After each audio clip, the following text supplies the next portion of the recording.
కృపగల ప్రభువా, దయగల తండ్రి, పరిశుద్ధుడా, నేటి సాయంకాల సమయం ఈ రీతిగా నాయన హన్స్లో ప్రాంతంలోకి మమ్మల్ని నడిపించి ఈ రీతిగా ప్రియుల కుటుంబాలతో కలిసి నా ప్రభువా ప్రార్థించడానికి, ఈ లెంట్ కాలంలో మీ సన్నిధిలో గడపడానికి, మీ వైపు చూడడానికి, యేసయ్యకు సమీపంగా జీవించాలని నా ప్రభువా మేము తలంచి మీ పాద సన్నిధిలో చేరడానికి మా అందరికి ఇచ్చిన ఈ మంచి సమయాన్ని బట్టి వందనాలు.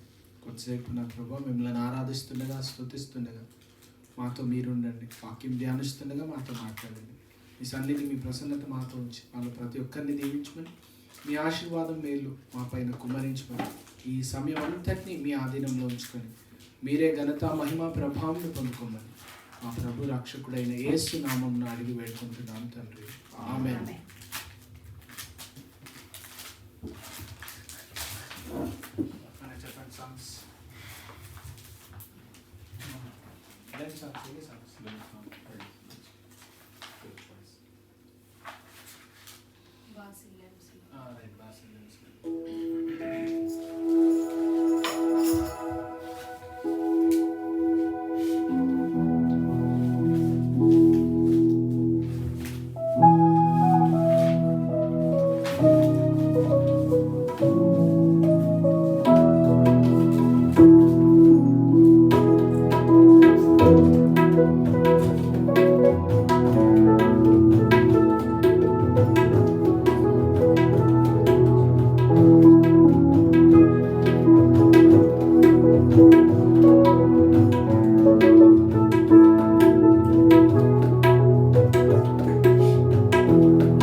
ఎంతో వింత ఎంతో చింత యేసునాదు మరణమంత ఎంతో వింత ఎంతో చింత యేసునాదు మరణమంత పంతముతో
16వ అధ్యాయము 23 నుంచి చదవండి ఎవరన్నా ఒకరు. అపోస్తల కార్యములు 16వ అధ్యాయము 23 నుంచి 33 దాకా చదవండి ఎవరన్నా ఒకరు.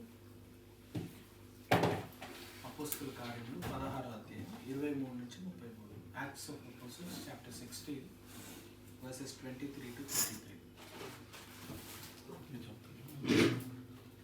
అప్పుడు జన సమూహము వారి మీదికి దొమ్మిగా వచ్చాను. న్యాయాధిపతులను వారి వస్త్రములు లాగివేసి వారిని బెత్తములతో కొట్టవలెనని ఆజ్ఞాపించిరి. వారు చాలా దెబ్బలు కొట్టి వారిని చెరసాలలో వేసి భద్రముగా కనిపెట్టవలెనని చెరసాల నాయకుని ఆజ్ఞాపించిరి. అతడు అట్టి ఆజ్ఞను పొంది వారిని లోపలి చెరసాలలోనికి త్రోసి వారి కాళ్లకు బొండ వేసి బిగించెను. అయితే మధ్యరాత్రి వేళ పౌలును సీలయు దేవునికి ప్రార్థించుచు కీర్తనలు పాడుచుండిరి.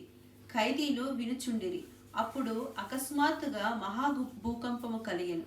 చెరసాల పునాదులు అదిరెను. వెంటనే తలుపులన్నీ తెరుచుకొనెను. అందరి బంధకములు ఊడెను. అంతలో చెరసాల నాయకుడు మేల్కొని చెరసాల తలుపులన్నీ తెరచి ఉండుట చూచి ఖైదీలు పారిపోయిరని అనుకొని కత్తి దూసి తను తాను చంపుకొనబోయెను. అప్పుడు పౌలు, నీవు ఏ హాని చేసుకొనవద్దు, మేమందరం ఇక్కడే ఉన్నామని బిగ్గరగా చెప్పాను. అతడు దీపము తెమ్మని చెప్పి లోపలికి వచ్చి వణకుచు పౌలుకును సీలకును సాగిలపడి వారిని వెలుపలికి తీసుకొనవచ్చి, అయ్యలారా, రక్షణ పొందుటకు నేనేమి చేయవలెనను? అందుకు వారు, ప్రభువైన యేసునందు విశ్వాసముంచుమని, అప్పుడు నీవును నీ ఇంటి వారును రక్షణ పొందుదురని చెప్పి అతని ఇంటనున్న వారికందరికి దేవుని వాక్యము బోధించిరి. రాత్రి ఆ గడియలోనే అతడు వారిని తీసుకొని వచ్చి వారి గాయములు కడిగెను. వెంటనే అతడును అతని ఇంటి వారందరూ బాప్తిస్మం పొందిరి. మరియు అతడు వారిని ఇంటి దేవుడి మాటలు మనం వెనుకలో దీవించాక. కృపగల ప్రభా, దయగల తండ్రి, ఈ సాయంకాల సమయం మీ వాక్యం ధ్యానిస్తుండగా మా అందరితో మీరు మాట్లాడమని మీ సన్నిధి, మీ ప్రసన్నత మాతో ఉంచి నా తండ్రి వాక్యం ద్వారా మమ్మల్ని దర్శించమని మా ప్రభు రక్షకుడైన యేసయ్య నామంలో అడిగి వేడుకుంటున్నాం తండ్రి. ఆమేన్.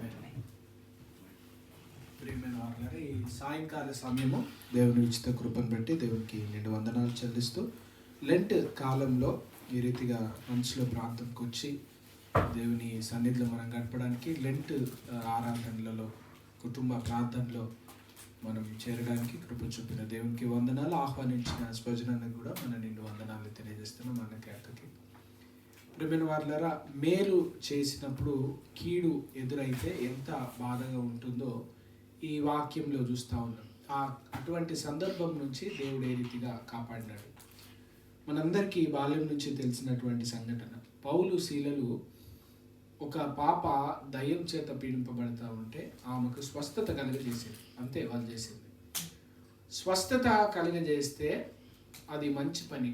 కాబట్టి మంచి పనికి మనం ఏమనుకుంటామంటే ప్రతిఫలంగా ఏం చేయకపోయినా కనీసం ఎవరన్నా కొంచెం గుర్తించి మంచి మాటలన్నా మాట్లాడతారు అనుకుంటాం. కానీ పౌలు శీలలకు ఎదురైంది ఏంటంటే చాలా చేదు అనుభవం. వారి మీద నింద మోపి వారిని చెరసాల పాలు చేసిండ్రు. ఎప్పుడైతే మంచి పని పూనుకుంటామో, ఎప్పుడైతే దేవుని పనులు పూనుకుంటామో అప్పుడు శ్రమ అనేది ఎదురవుతుంది. ఎప్పుడు క్రీస్తులో భక్తితో జీవించడం ప్రారంభమైందో అప్పుడు కష్టాలు ప్రారంభమవుతుంది. తిమోతికి రాసిన మొదటి పత్రిక 4వ అధ్యాయం 4వ వచనంలో పౌలు భక్తుడు చెప్తాడు, క్రీస్తునందు సద్భక్తితో బ్రతకను ఉద్దేశించిన ఎడల శ్రమ నొందుతాడు. భక్తితో బ్రతకాలి అని ఆలోచన చేసి ఆ క్రమంలో ప్రారంభించితే శ్రమ వస్తుంది. ఇంగ్లీష్లో స్టోరీ ఉంటుంది. ఒక దొంగ జైలు నుంచి విడుదలవుతాడు. చలికాలం ఇంగ్లాండ్లో. చలికాలము దొంగకి ఇల్లు ఉండదు, ఏముండదు కనుక బయట బ్రతకడం చాలా కష్టం కదా. చలిలో చచ్చిపోతాను, నేను ఎక్కడ తిరుగుతా కనుక మళ్ళీ ఏదో ఒక తప్పు చేసి జైలుకి వెళ్ళిపోతే జైల్లో హ్యాపీగా గడపచ్చు. వెచ్చగా ఉంటుంది, ఆహారం దొరుకుతుంది, అన్నీ దొరుకుతుంది కనుక ఏదన్నా మళ్ళీ ఒక దొంగతనం చేసి జైలుకి వెళ్ళాలని పొద్దున్న నుంచి అన్ని ప్రయత్నాలు చేస్తూ ఉంటాడు. ఎవరో ఒక ఆయన నడుచుకుంటూ వెళ్తా ఉంటే మెల్లగా గొడుగు తీసుకుంటాడు. దొంగ నడిస్తే పోలీసులు వచ్చి అరెస్ట్ చేస్తారని. ఆయన అరవడు. ఎందుకు మీరు అరవట్లేదు అంటే, నేను కూడా ఎవరి దగ్గరనో తీసుకున్న బాబు అంటాడు. అవి బాగాలేదనుకొని ఎక్కడో ఒకరు భోజనాల దగ్గరికి వెళ్ళి అక్కడికి వెళ్ళి తింటాడు. వాళ్ళు కూడా ఏమన్నారు, పాప నువ్వు ఆకలితో ఉన్నావు కదా అంటారు. ఆ రీతిగా దినమంతా ప్రయత్నం చేస్తూ ఉంటాడు, కానీ ఎవ్వరూ ఆయన్ని పోలీసులకు పట్టియరు. సరే అలసిపోయి చర్చ్ బయట ఎక్కడో నిలబడి చర్చ్ పాటలు విని అనుకుంటాడు, ఓకే దేవుని ఉద్దేశం ఉంది కావచ్చు, నేను హ్యాపీగా బ్రతకాలని, కనుక నేను ఇప్పుడు నా మనసు మార్చుకొని నేను నీతిగా బ్రతుకుతా అనుకుంటాడు. అప్పుడు చాలాసేపటి నుంచి గుడి దగ్గరనే ఈయన ఏం చేస్తున్నాను ఒక పోలీస్ ఆయనకు డౌట్ వచ్చి, నువ్వు దొంగ కదా, గుడి లేదన్న దొంగతనం చేయడానికి వచ్చినావేమో అని అప్పుడు అరెస్ట్ చేసి తీసుకెళ్ళిపోతాడు జైలు. చూడండి, మంచిగా చెడు ప్రయత్నాలు ఎన్ని చేసినప్పుడు కూడా లోకం ఏమనదు, కానీ ఎప్పుడైతే మంచిగా జీవించాలనుకుంటామో అప్పుడు కష్టం మొదలవుతుంది, శ్రమ మొదలవుతుంది. కానీ అప్పుడు నిరాశపడకూడదు. దేవుని బిడ్డలు అటువంటి పరిస్థితులు ఏం చేస్తారు, మేలు చేయగా శ్రమ వస్తే, దేవుని కొరకు నిలవగా శ్రమ వస్తే, మంచి కార్యములు చేయగా శ్రమ వస్తే, దేవుని బిడ్డలు చేస్తున్న కార్యములు ఏంటో చూడాలి. అపోజిట్ అయినటువంటి పౌలు గారు, శిలా గారు మంచి పనులు చేసినప్పుడు వారి మీద పెద్ద నేరాలు మోపారు. వాళ్ళు చేయనటువంటి పట్టణాన్ని మొత్తము పాడు చేయడానికి వీళ్ళు వచ్చారయ్యా, పట్టణం అంతా గలిబిలి, టు క్రియేట్ కన్ఫ్యూజన్, అంటే ఒకరి మీద ఒకరు పడిపోయి ఈ పట్టణం అంతా నాశనం అయిపోవడానికి, చాలా గొడవలు జరగడానికి, హింస జరగడానికి వీళ్ళు కారణం. ఈ రోజులు మనం నివసిస్తుండగా క్రైస్తవుల మీద ఇటువంటి ఎన్నో నిందలు మోపుతా ఉన్నారు. అయ్యా వీళ్ళు దేశద్రోహులు, వీళ్ళు దేశానికి నష్టం కలిగించడానికి వేరే దేశం నుంచి తీసుకొచ్చిన మతాన్ని, ఇట్లా ఎన్నెన్నో మాటలు చెప్తూ ఉంటారు. మన చుట్టూ ఉన్న వాళ్ళు అనేకులు కూడా ఇక్కడ మనకు పరిచయం అయ్యి బయట కాలేజీలో కానీ పని చోట్ల కానీ మన క్రిస్టియన్ అని తెలిసిన తర్వాత వెంటనే ఒకలాంటి మనసు మారిపోతుంది. వీళ్ళు ఏం చేస్తారు ఏంటి, అప్పటిదాకా మాట్లాడినటువంటి ప్రవర్తన వెంటనే మారిపోతుంటుంది. మనం అంటే ఏదో ఒక చెడు అభిప్రాయం, ఒక చెడు మనస్తత్వం, వీళ్ళు ఏదో చేస్తారు, ఏదో నష్టం చేస్తారని. పౌలు శీలలు మేలు చేస్తుండగా అపొస్తలుల కార్యంలో పేతురు కొర్నేలు ఇంటికి వెళ్ళి యేసుప్రభుల వారి గురించి చెప్పాలి. వాళ్ళకి యేసుప్రభు తెలియదు, వాళ్ళు గ్రీక్ వాళ్ళు. దేవుని దర్శనం చొప్పున ఆయన పిలిచారు, సువార్త వినాలి. యేసై ఎవరు, యేసై గురించి చెప్తా ఉంటాడు. పేతురు ఏమంటాడు, ఆయన అపవాది చేత పీడించుచున్న వారిని స్వస్థపరచుచు మేలు చేయుచుండెను. యేసై ఎవరు అంట, మేలు చేసేటువంటి దేవుడు. ఎవరైతే బాధపడతా ఉన్నారో, ఎవరైతే అపవాది చేత కష్టపడతా ఉన్నారో, ఎవరు శ్రమ పడతా ఉన్నారో వాళ్ళందరినీ స్వస్థపరిచే దేవుడు, మేలు చేసే దేవుడు, మంచి చేసేటువంటి వాడు. ఆయన గురించి చెప్తున్న సాక్ష్యం ఇది. ఇప్పుడు పౌలు శీలలు అటువంటి మంచి పని చేస్తూ ఉంటే వారికి జరిగినటువంటిది వెంటనే ఏం చేశారంటే న్యాయాధిపతులు వారి వస్త్రములను లాగివేసి బెత్తములతో కొట్టవాలని ఆజ్ఞాపించేది. చూడండి, వేరే ఎవరికన్నా శిక్ష విధించాలంటే మీరు ఏం చేసిండ్రు అని నన్ను అడగాలి. మీ మీద నింద మోపుతా ఉంది కదా, మీరు చేసిండ్రా చేయలేదా? పౌలు శీలలకు అటువంటి అవకాశం కూడా ఇవ్వలేదు. వాళ్ళు చెప్పిన కనుక వెంటనే శిక్ష విధించుతూ ఉన్నారు. లోకము అంత వన్ సైడెడ్ అయిపోతూ ఉంది విశ్వాసుల విషయంలో. క్రైస్తవులు అనేసరికి అటువంటి వివక్ష, అటువంటి వెంటనే ఒక రచయిత రాస్తూ ఉంటారు, మీరు మైనారిటీస్ అయితే మీ దేశభక్తి నిరూపించుకోవాలి, మీరు క్రైస్తవులు అయితే మీరు మంచి వాళ్ళని నిరూపించుకోవాలి. కాకపోతే ఏం కాదు, వాళ్ళు ఎవరు నిరూపించుకోవాల్సిన అవసరం లేదు. అండ్ మైనారిటీస్ అయితే దేశభక్తి నిరూపించుకోవాలి, దేశాన్ని మేలు చేస్తానని నిరూపించుకోవాలి, అన్నీ నిరూపించుకోవాలి. అటువంటి స్థితి. పౌలు శీలలకి ఏ విచారణ లేదు, వెంటనే వారికి శిక్ష విధించుతారు. అయితే ఇవన్నీ జరుగుతూ ఉంటే మనసు లోపల కొంత బాధ కలగాలి ఎవరికన్నా. ప్రభా, నీ సేవకు వచ్చిన, మంచి పని చేసిన, అన్యాయం చేయలేదు, దొంగతనం చేయలేదు, వేరే ఏ పని చేయలేదు కదా, నాకెందుకు ఇటువంటి పరిస్థితి అని అనుకోవాలి. చూడండి, రాత్రి వారికి భోజనం లేదు, వారిని తీసుకొని వెళ్ళి జైల్లో పెడతా ఉన్నారు, బాగా కొట్టిండ్రు. వేరే ఎవరన్నా అయితే ఈ బాధలో ఉంటారు, దుఃఖంలో ఉంటారు, ఏడుస్తారు, తిట్టుకుంటారు. కానీ పౌలు శీలలు ఏం చేస్తూ ఉన్నారంటే మధ్యరాత్రి వేళ దేవునికి ప్రార్థించుచు కీర్తనలు పాడుచుండేవి. శ్రమ కలగగా విశ్వాసి ఎప్పుడైతే ప్రార్థన చేసి స్తుతించుతాడో వారికి వేసిన గొలుసులు దిగిపోయినాయి, ఆ జైలు కూడా వాళ్ళని ఆపలేకపోయింది. శ్రమ కలిగినప్పుడు, కష్టం వచ్చినప్పుడు ప్రభు వైపు చూడడానికి నేర్చుకోవాలి. మనకు చాలా కష్టం ఉంటుంది, మనసులో ఎంతో వేదన ఉంటుంది. ప్రభా, మేము ఇటువంటి పరిస్థితి నిన్ను నమ్మినందుకు, లేదా ఈ స్థితి గుండా మేము వెళ్ళాలా, ఇవన్నీ జరగాలా, ఇవెన్నో ప్రశ్నలు వస్తాయి. కానీ ఆ స్థితిలో, ఆ కష్టంలో, ఆ బాధలో దేవుని స్తుతించడానికి నేర్చుకోవాలి. ఎప్పుడైతే ప్రభా ఏదైనా మీరు గొప్ప దేవుడు అని స్తుతించగలిగితే, ఈ పరిస్థితిలో కూడా మీకు వందనాలు చెప్తున్నాం, మీ పరిస్థితిని బట్టి కూడా మీకు కృతజ్ఞతాస్తుతులు చెల్లిస్తున్నామని చెప్పగలిగితే, అప్పటిదాకున్న సంఖ్యలు, అప్పటిదాకున్న జైలు ఇంకేది ఆపలేవు. విశ్వాసులకి ఏది అడ్డు రాదు, అవన్నీ తొలగిపోతాయి. వాటన్నిటిని తొలగించే బలవంతుడైన దేవుడు ఉన్నాడు.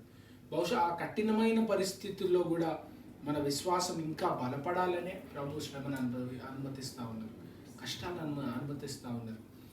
ఆ కష్టము రాకపోతే ఆ జైలరు కుటుంబం మారదు. చూడండి, మన జీవితాల్లో ప్రతి శ్రమకు, కష్టానికి దేవుడు ఒక ఉద్దేశంతో అనుమతిస్తూ ఉన్నాడు. There is a purpose behind every trial and every tribulation. No trial and no difficulty comes into our life without any purpose. ప్రతి కష్టం వెనుక దేవుడు ఒక గొప్ప ఉద్దేశాన్ని, ఒక గొప్ప లక్ష్యాన్ని ఉంచి ప్రభు దాన్ని తీసుకొని వస్తూ ఉన్నారు. ఆ కష్టంలో నుంచి మనకు మేలు, మన వల్ల ఇంకా అనేకులకు మేలు. యేసు ప్రభుల వారు శ్రమ నొందినందుకు మనకు రక్షణ దొరికింది. విశ్వాసులు శ్రమ పడుతున్నందుకు దీవెన దొరుకుతూ ఉంది. మనందరికీ తెలుసు కదా, గంధం చెట్టు కొడతా ఉంటే కూడా వాసన వచ్చేస్తుంది. ఎందుకంటే ఆ చెట్టు మధ్య లోపల ఉండేది గంధం సువాసన వస్తూ ఉంటుంది. ఎప్పుడు దాన్ని నరకడం ప్రారంభిస్తారో ఒక్కొక్క ముక్క పోతూ ఉంటే స్ప్రెడ్ అవుతూ ఉంటుంది. కొవ్వొత్తి వెలుగు ఇవ్వాలి, క్యాండిల్ వెలుగు ఇవ్వాలంటే అది కాలి కరుగుతూ ఉండాలి. అది కరుగుతుంటేనే వెలుగు అందిస్తూ ఉంటుంది. కనుక విశ్వాసుల జీవితంలో శ్రమ విచిత్రమైనది కాదు, శ్రమ మనము ఎరగనటువంటిది కాదు. అది మన జీవితంలో భాగం. అది మనల్ని ముంచివేయడానికో, నిరాశకు గురి చేయడానికి కాదు, మనల్ని బలపరుస్తుంది, మనల్ని లేవనెత్తుతా ఉంది. దేవుడు ఆ శ్రమల గుండా తీసుకొని వెళ్తా ఉన్నాడు, మనల్ని బలపరిచేటువంటి దేవుడు.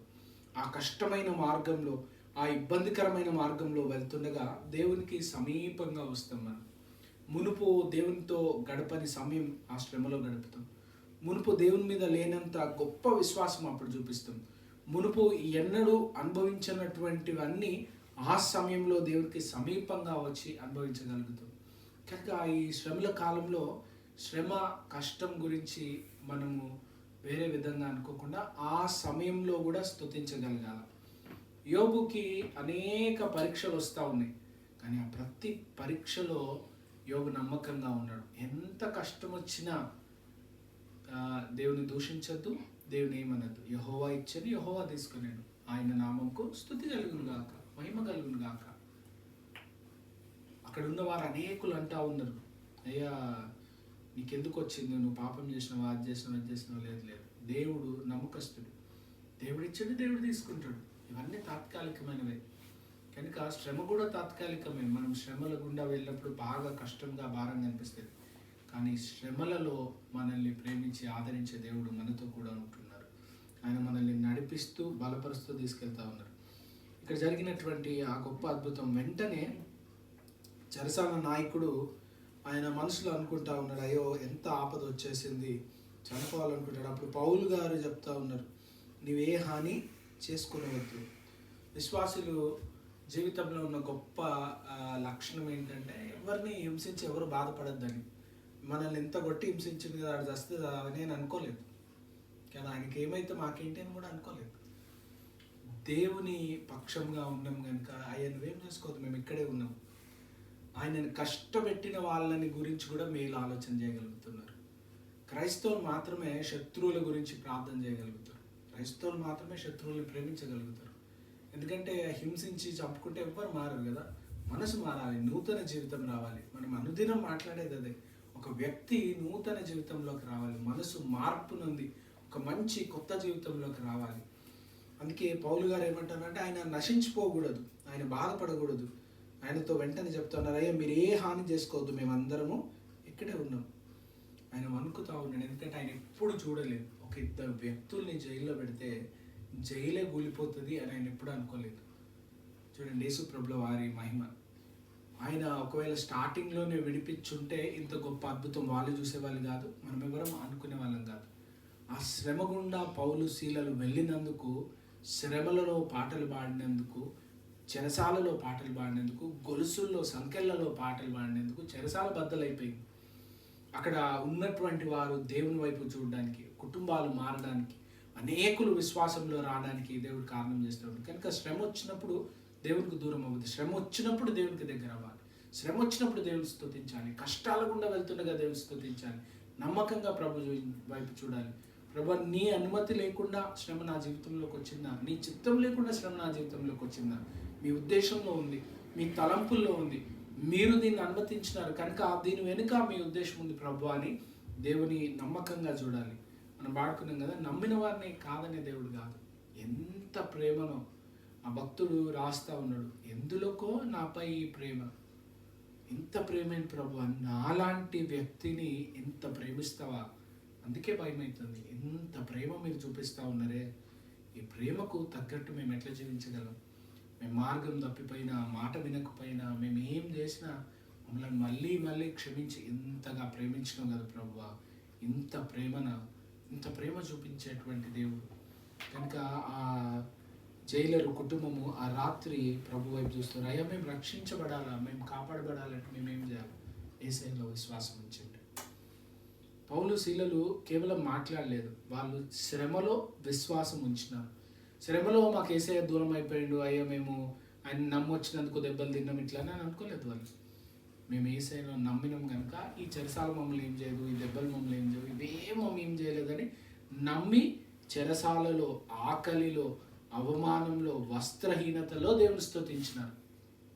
వారు స్తుతించడానికి ఒక్క మంచి కారణం కనబడలేదు. అన్ని కష్టాలే, దెబ్బలు తిన్నారు, అవమానపడ్డారు, బంధించబడ్డారు, ఆకలితో ఉన్నారు, అలిసిపోయినారు, నొప్పుల్లో ఉన్నారు, కానీ దేవుని స్తుతించడం మానలేదు, ప్రార్థించడం మానలేదు. కనుక గొప్ప అద్భుతం జరిగింది. కనుక ఒకటి తర్వాత ఒకటి కష్టాలు వచ్చినప్పుడు, ఇబ్బందులు వచ్చినప్పుడు, శ్రమలు వచ్చినప్పుడు ప్రభుకి దగ్గరగా రావడం నేర్చుకోవాలి. వాటిలో ప్రభుకి దగ్గరగా వచ్చినప్పుడు, ఆయనకి సమీపంగా జీవించినప్పుడు ఆయన మనల్ని ఇంకా లేవనెత్తి మన ద్వారా గొప్ప మేలు చేయడానికి, అనేకులకు దీవెన ఆశీర్వాదం కలుగజేయడానికి ప్రభు తలంచుతున్నాడు. కనుక శ్రమల్లో దేవుని స్తుతించి మేలు చేయగా కష్టం వస్తే కూడా ప్రభు వైపు చూస్తూ ఆయనలో ఎదిగే కృప, నడిపించబడేటువంటి భాగ్యం దేవుడు మనకు దయచేయను గాక. ఆమేన్.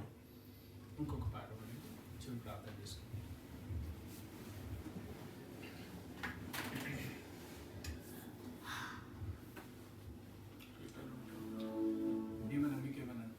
Song of your choice. English వస్తుంది. మరి ఇంగ్లీష్ పాడదాం, చెప్పండి. చెప్పండి, నాకు ఏదైనా పాడదాం.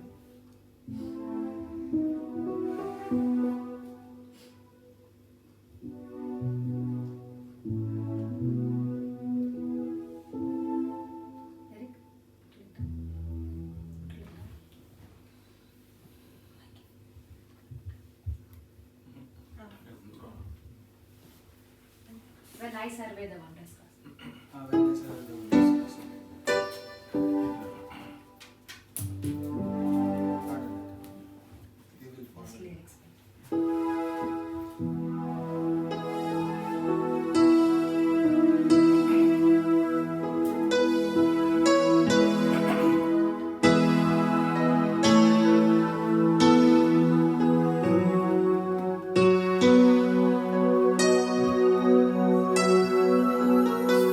When I survey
సిలువ చింత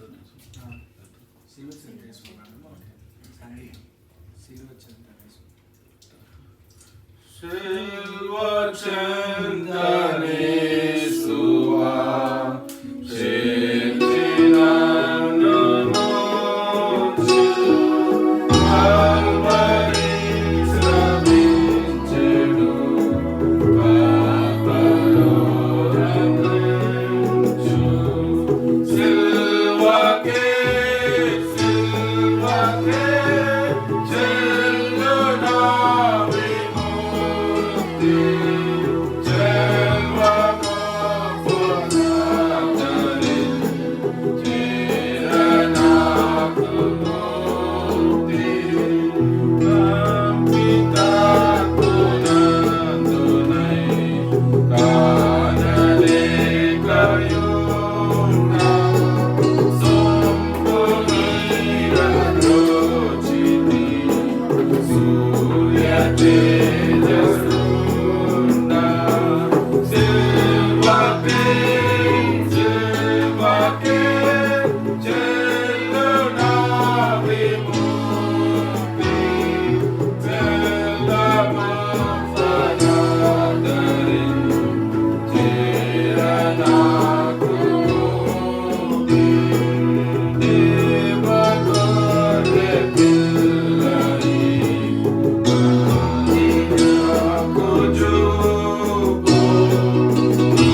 పునః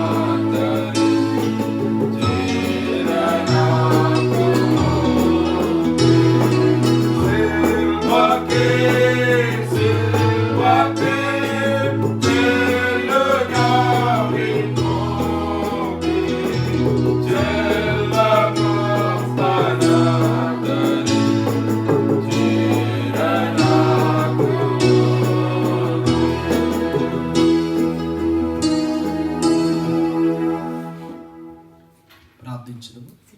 కృపగల ప్రభాదయగల తండ్రి, పరిశుద్ధుడ, మహోన్నతుడ, గొప్ప దేవ, ఈ రాత్రి కాలం మీ ఉచిత కృపలో నా తండ్రి ఈ రీతిగా అందరినీ చేర్చిన విధానంకై మీకు నిండు వందనాలు తెలియజేస్తున్నాను.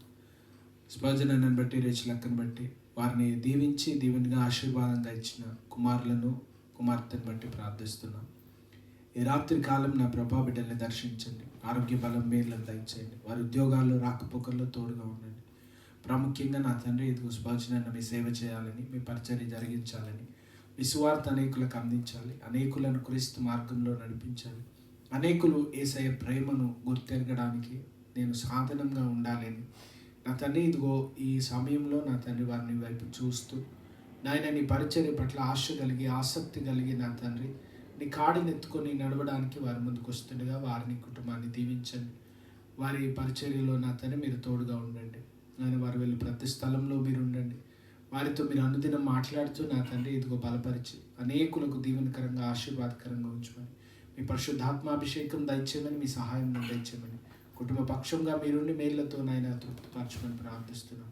పిల్లలు చదువుకొంచుండగా విద్యల వయసులో జ్ఞానంలో నాయన వారు వర్ధిల్లుటకు ఎదుగుటకు నీ కృప చూపండి. మీ దీవెన ఆశీర్వాదం వారికి అనుగ్రహించండి. మా మధ్యలోకి వచ్చినటువంటి సహోదరులు జానని బట్టి వారి సత్యమని బట్టి ప్రార్థిస్తున్నాం. దంపతులను దీవించండి, ఆరోగ్య బలం దయచేయండి, రాకపోకల్లో ప్రయాణాల్లో మీరు తోడుగా ఉండండి, ఉద్యోగంలో మీ సహాయం దయచేయండి. నా ప్రభావ వారి కుటుంబం అంతటినీ దీవించండి, వారికి కలిగిన సమస్తాన్ని మీరు ఆశీర్వదించండి. బిడ్డలు దినదినం ఎదిగి వర్ధిల్లడానికి వారి జీవితంలో ప్రతి అవసరత అక్కర మీరు తీర్చుకొని ప్రార్థిస్తున్నాం. ఈ రీతిగా ఈ ప్రాంతంలో నాయన ఇదిగో మీ ప్రియులు నివసిస్తూ అనేకులకు నా తండ్రి బిడ్డలు మాదిరికరంగా సాక్షికరంగా జీవిస్తుండగా వారి ఉద్యోగాల యందు వారి పనుల యందు మీరు తోడుగా ఉండండి, కుటుంబాల్లో మీరు తోడుగా ఉండండి, వారికి కలిగినటువంటి ప్రతి అవసరత అక్కర మీరు తీర్చండి. కుటుంబంలో నా ప్రభా ఇదిగో నీ వైపు చూస్తున్న ప్రతి పర్యాయం మీ ఆదరణ, మీ సహాయం, మీ నెమ్మదిని దయచేయండి.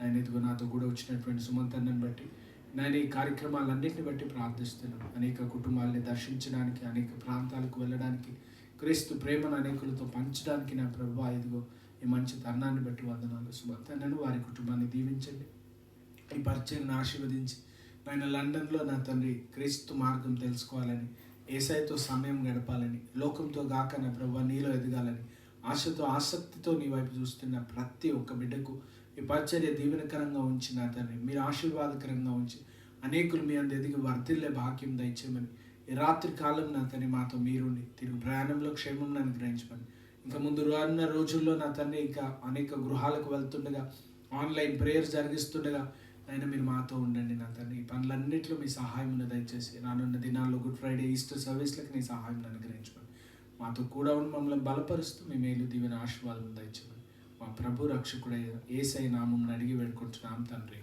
ఆమేన్. పరలోకమందున్న మా తండ్రి, మీ నామం పరిశుద్ధపరచును గాక, మీ రాజ్యం వచ్చును గాక, మీ చిత్తం పరలోకమందు నెరవేర్చినట్లు భూమి అందు నెరవేరును గాక. మా దిన ఆహారం నేడు మాకు దయచేయి, మా ఇట్లా అపరాధం చేసిన వారిని మేము క్షమించిన ప్రకారం మా అపరాధం క్షమించు, మీ శోధనకి దేకాలు సిద్ధపరచు, ఎందుకంటే నా రాజ్యం, శక్తి, మహిమ నిరంతరం నేను తీసుకోండి. ఆమేన్. మన ప్రభు అయిన యేసుక్రీస్తు వారి కృప, తండ్రి అయిన దేవుని ప్రేమ, పరిశుద్ధాత్మ సన్నిధి, సహవాసం మనకు, ఇక్కడ ఉన్న కుటుంబాలకు, లండన్లోని మన ప్రియులందరికీ ఇప్పుడు ఎల్లప్పుడు సదాకాలం తోడు నీడైనది గాక. ఆమేన్. సిలువ రక్తధారలు ప్రవహించుచున్నవి, ఎవరైనా దానిలో మునిగిన శుద్ధి నొందెదరు. నీ నామముతో నీ నెరుగుదు యేసు నా కొరకు, సిలువయైన బలియాయె మనలా రక్షింపను, సిలువ మీద బలియాయె నిన్ను రక్షింపను.